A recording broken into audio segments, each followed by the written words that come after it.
And I'm going to talk to you about your emotional attachment to food.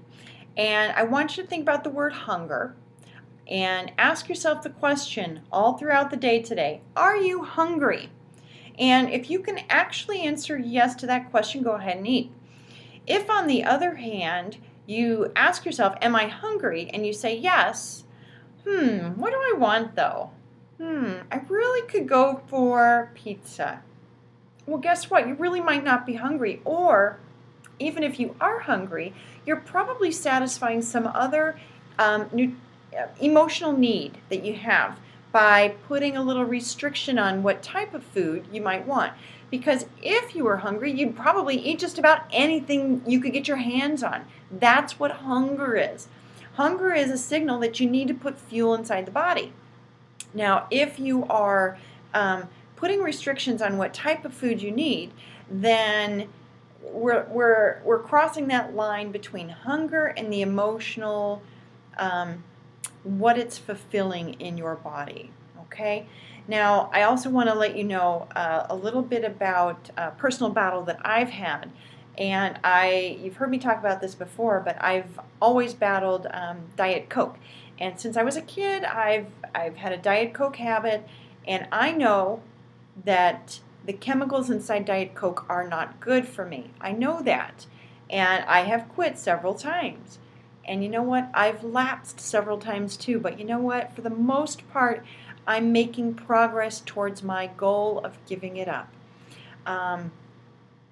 But when I reach for that Diet Coke, I know that because I've thought about this enough, it's not serving a purpose nutritionally for me, that what I really want is something thirsty, and a glass of water typically satisfies thirst.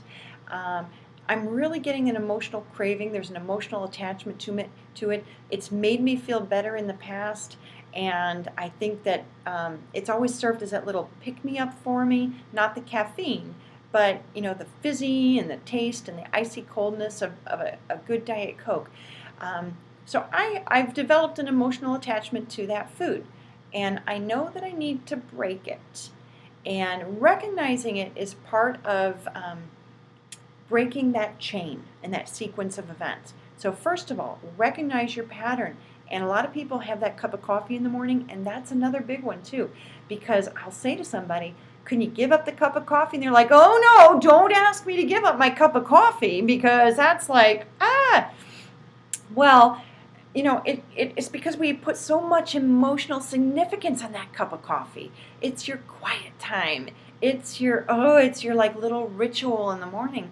But that's exactly what it is. It's a ritual. And we can get rid of them.